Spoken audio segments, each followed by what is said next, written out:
Bonjour à tous. Alors aujourd'hui, je suis ravie d'accueillir Céline. Alors on va commencer par se présenter. Donc moi, je suis Rachel Gallard, je suis sophrologue et j'accompagne des femmes, des hommes et des enfants à retrouver leur joie de vivre après un deuil. Et aujourd'hui, je suis très contente de t'accueillir, Céline. Alors est-ce que tu veux te présenter pour les personnes qui ne te connaissent pas? Ouais, bah, écoute, merci Rachel, cette proposition.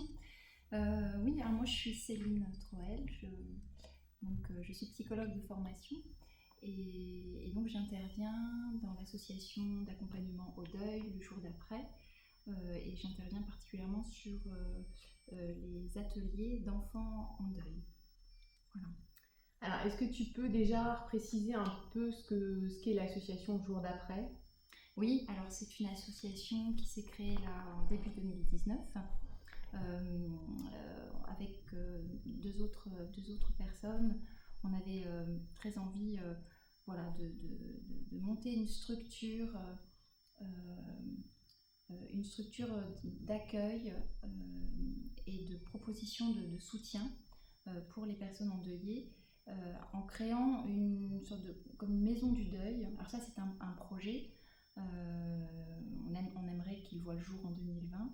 En tout cas de pouvoir créer une structure d'accueil visible dans Nancy pour sortir un petit peu de ce tabou du deuil, hein, vraiment de rendre le deuil visible euh, et puis que les gens puissent, alors des gens touchés directement par un deuil ou indirectement, hein, des proches, des professionnels, de pouvoir pousser une porte, trouver un accueil, des conseils, du soutien, pouvoir avoir une petite bibliothèque avec de la documentation, des livres, des DVD, de la littérature pour les enfants aussi. Voilà, autant voilà, des familles, pour des professionnels. Et puis, cette première dimension, hein, de sortir du tabou du deuil avec un lieu visible dans Nancy, dans un deuxième temps, des propositions de soutien assez variées pour répondre aux différents besoins, sachant que voilà, le deuil fait partie de la vie, le deuil c'est un processus naturel hein, qui se fera de toute façon, mais plus il est entouré, plus il est soutenu, surtout aujourd'hui dans une société finalement qui méconnaît, hein, qui méconnaît ce processus de deuil et c'est vrai que les modes de vie font aussi, hein, les modes de vie qui ont beaucoup changé font que les gens sont peut-être oui, dans des modes de vie plus individualistes et l'aspect communautaire peut-être moins présent et que ce soutien voilà, est peut-être plus difficile et les endeuillés peuvent se sentir, déjà un endeuillé se sent naturellement, peut se sentir très, très seul et très isolé. Donc l'idée c'est de pouvoir offrir des espaces de rencontre voilà, pour sortir déjà de cet isolement. Oui, c'est vrai qu'au début, quand le décès arrive, il y a de la famille, les personnes sont entourées, mais très rapidement, Dans dans les notre premiers société, temps, voilà, ouais, voilà. les gens disent que ben, voilà, ils se retrouvent un peu seuls. Du coup, là, ça permettrait aussi de continuer peut-être à être accompagné ou avoir des renseignements, comme tu disais, des choses Voilà, assez techniques, voilà. des fois, hein, des choses Ouais. Parce qu'il administratives. y a une méconnaissance finalement de ce processus. On pense qu'en effet, on entend beaucoup de choses, le deuil se fait en un an. Finalement, plus les jours passent et mieux ça va. Et non, non, c'est voilà. Et on sent qu'aussi il y a ce besoin d'information, hein, d'informer le grand public, d'informer les professionnels, d'informer les familles et les endeuillés hein, de ce qu'ils vont traverser, de ce qu'est le processus de deuil. Et déjà, quand les personnes ont l'information, voilà, enfin, ça rassure. Voilà, ça rassure. Alors, bien préciser que l'association, pour l'instant, elle est sur Nancy, en Meurthe-et-Moselle. Peut-être qu'un jour, elle sera. Oui, avec le projet de pouvoir créer des antennes. Des antennes sur la région Lorraine. Parce que l'idée, c'est que ce soit en effet un lieu d'association, que l'association puisse regrouper un petit peu toutes les ressources qui existent sur le territoire lorrain en termes de soutien, d'accompagnement, que ce soit voilà, proposition, enfin du soutien psychologique, des groupes d'échange, mais aussi des professionnels qui soient plus tournée vers le corps, sophrologue, relaxologue, tout ce qui va pouvoir aider un petit peu l'endeuillé dans tout ce qu'il traverse, sachant qu'en effet, tout le monde n'a pas besoin forcément d'aller voir un professionnel, d'aller dans un groupe de parole, mais de pouvoir créer des espaces de rencontre, comme je disais tout à l'heure, qui vont permettre de sortir de cet isolement. Alors moi aujourd'hui, je souhaitais aussi qu'on partage, parce que je trouve intéressant de vous proposer des ateliers pour les enfants endeuillés. Donc est-ce que tu peux un peu expliquer comment ça se passe, comment se passent ces groupes et à qui ça s'adresse, comment ça se déroule? Donc ce sont des ateliers, ce sont des groupes fermés, des petits groupes, 4-6 enfants maximum. On essaie de faire des groupes d'âge, mais finalement avec l'expérience on se rend compte que même si on mélange des petits avec des plus grands, ça peut être bénéfique.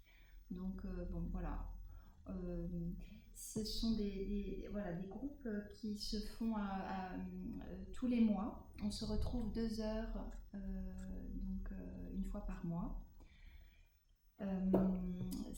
En fait, c'est toute une pédagogie.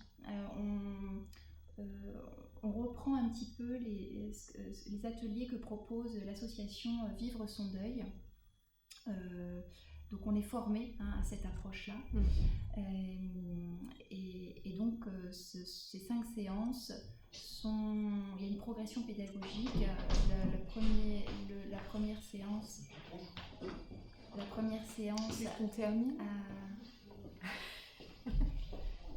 Donc la première réunion, le premier atelier, on parle de la personne de toute façon pendant tous les ateliers on va parler de la personne qui est décédée, c'est vraiment le cœur des ateliers, c'est de se souvenir et de permettre à l'enfant d'avoir un lieu de parole en dehors de la famille, parce que souvent toute la famille est en deuil et on sait bien que les enfants protègent leurs parents et inversement.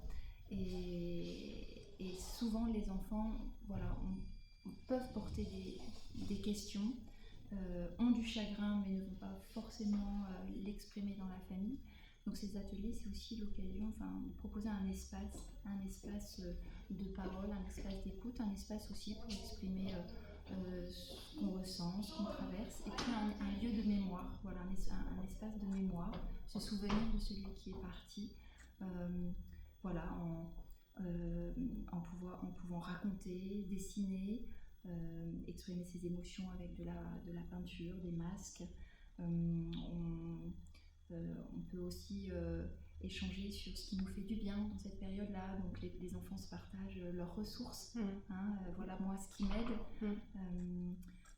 Et puis on va parler aussi des rituels, des funérailles, des souvenirs, et puis de ce qui nous aide à avancer pour l'avenir, comment les enfants aussi voient l'avenir. Et donc voilà, chaque atelier a un thème. Donc premier atelier, on va se présenter, on va présenter le défunt, on demande aux enfants d'apporter une photo. On raconte un petit peu les circonstances du décès. Le deuxième atelier, ça va être plus sur les funérailles et l'importance des rituels, sachant que certains enfants n'ont pas assisté à l'enterrement, n'ont pas vu le corps. Mais finalement, c'est la dynamique du groupe qui fait que les enfants qui ont pu assister à l'enterrement, qui ont pu voir le corps, vont raconter aux autres, et ça leur permet de se réapproprier un élément de l'histoire qui leur manque. Alors on raconte avec des Playmobil, sous forme de jeux, de mimes, on apporte aussi tout un matériel qui va aider les enfants à exprimer ce qu'ils vivent et ce qu'ils ressentent. Le troisième atelier, c'est plus sur en effet les émotions. On travaille beaucoup avec des masques, mais on a d'autres supports. Alors le masque, c'est souvent de pouvoir dessiner avec des codes couleurs, peindre le masque avec des couleurs. Comment j'étais tout au début du deuil, et puis comment je suis aujourd'hui, sachant que les enfants rentrent dans ces ateliers un petit peu à distance du décès. Au début, il y a une charge émotionnelle qui est très forte. Donc on attend 6 mois, 5-6 mois D'accord. suite au décès pour que les enfants puissent en parler avec un petit peu de distance et quitter un peu cette charge émotionnelle des tout premiers temps. Et puis il y a un autre atelier sur les ressources, les souvenirs, ce que je garde, l'héritage, ce que je garde de la personne. Voilà, donc il y a tout un déroulement chronologique, toute une pédagogie. Ce qui est très important, c'est qu'il y a un entretien préliminaire avant de rentrer dans l'atelier. C'est important qu'on puisse, on est deux à animer ces ateliers-là. Donc ça c'est vivre son deuil qui aussi l'impose. Il faut forcément que dans le binôme il y ait une psychologue. Donc moi je suis avec Patricia, qui est éducatrice de jeunes enfants et formée au deuil. Puis donc moi que j'ai interviewé il y a quelques mois. Voilà, elle avait présenté périnatal. Puis elle avait présenté aussi l'association. Voilà. Donc toutes les deux, quand on a un appel, une demande de parents, on tient vraiment à rencontrer les ou le parent avec l'enfant. Et puis c'est une façon de faire connaissance, de rencontrer l'enfant, qui nous voit, de se rencontrer, que l'enfant se familiarise un petit peu avec nous. Et puis le but c'est qu'on puisse aussi expliquer à l'enfant ce qui va se passer pendant ces ateliers, ce qu'il va y faire.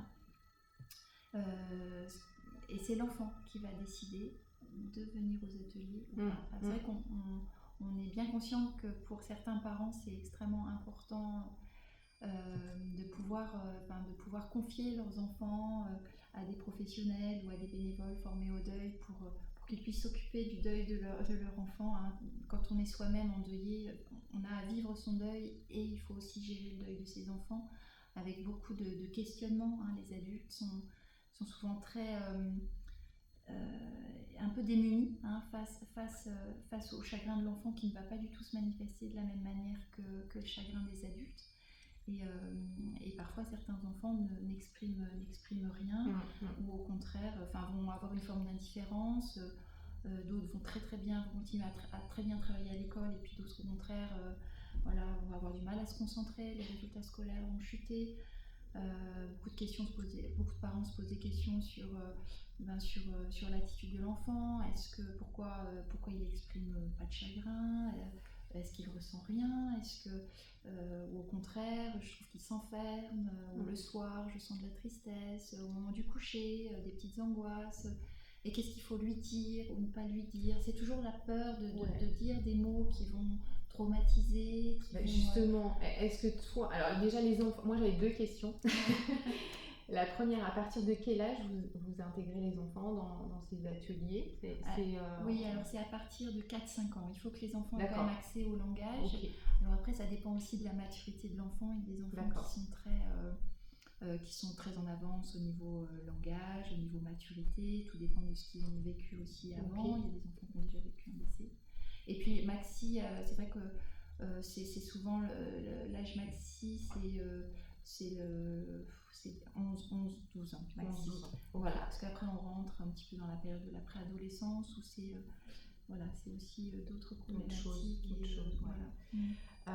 Et là, comme tu disais, les parents ils se questionnent beaucoup. Et je sais que certains savent pas trop qu'est-ce que je dois dire, qu'est-ce que je dois pas dire. Est-ce que tu peux donner 2-3 conseils comme ça sur l'attitude à avoir, alors les parents ou les grands-parents, mais les adultes, on va dire en général, qui côtoient, qui sont eux-mêmes endeuillés, qui ont des enfants ou qui côtoient des enfants qui vivent ce même deuil.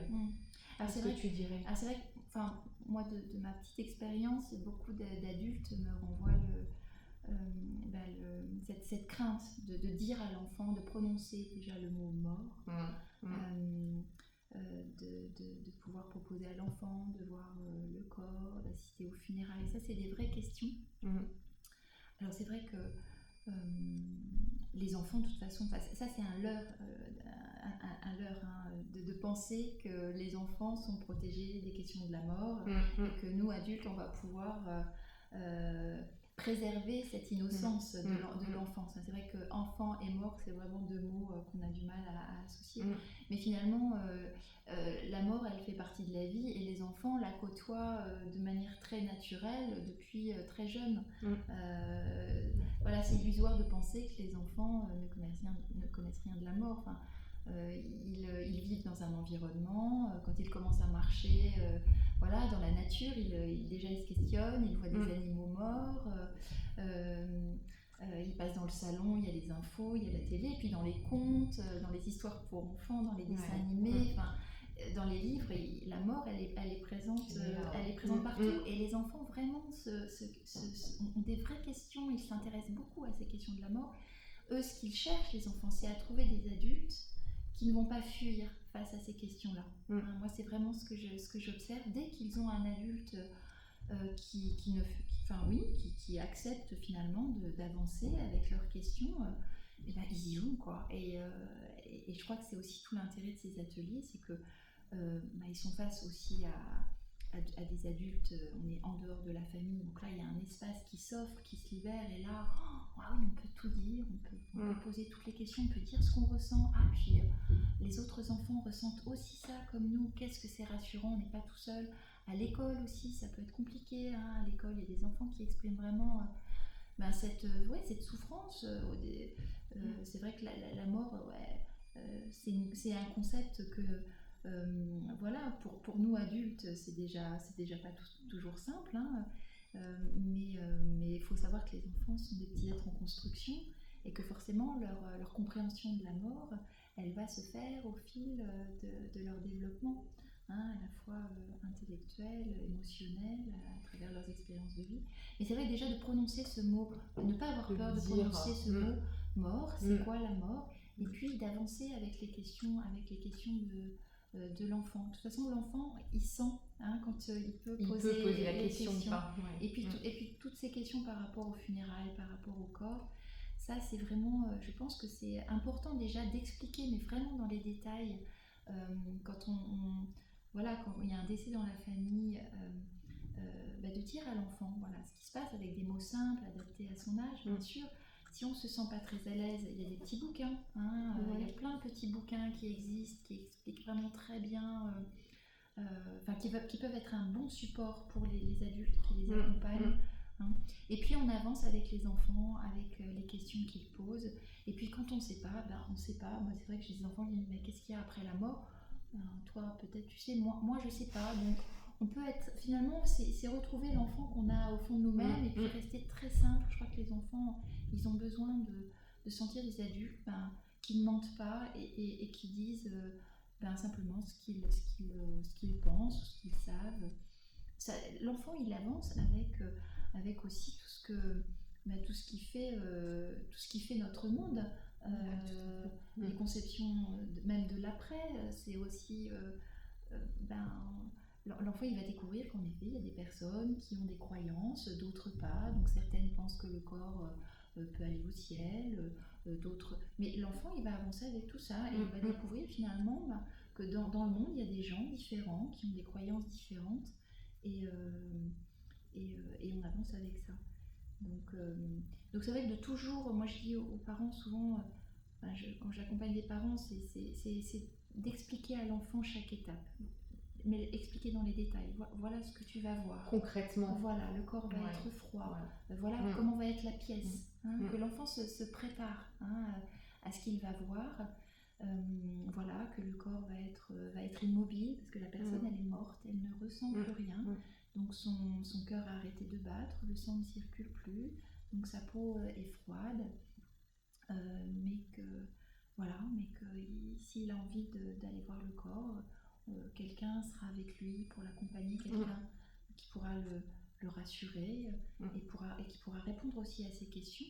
Voilà, donc de bien présenter finalement le lieu, la situation, et après laisser l'enfant libre d'y aller ou pas. L'enfant, je crois qu'il faut vraiment faire confiance à l'enfant. L'enfant, il sentira si oui, il a envie d'y aller ou non.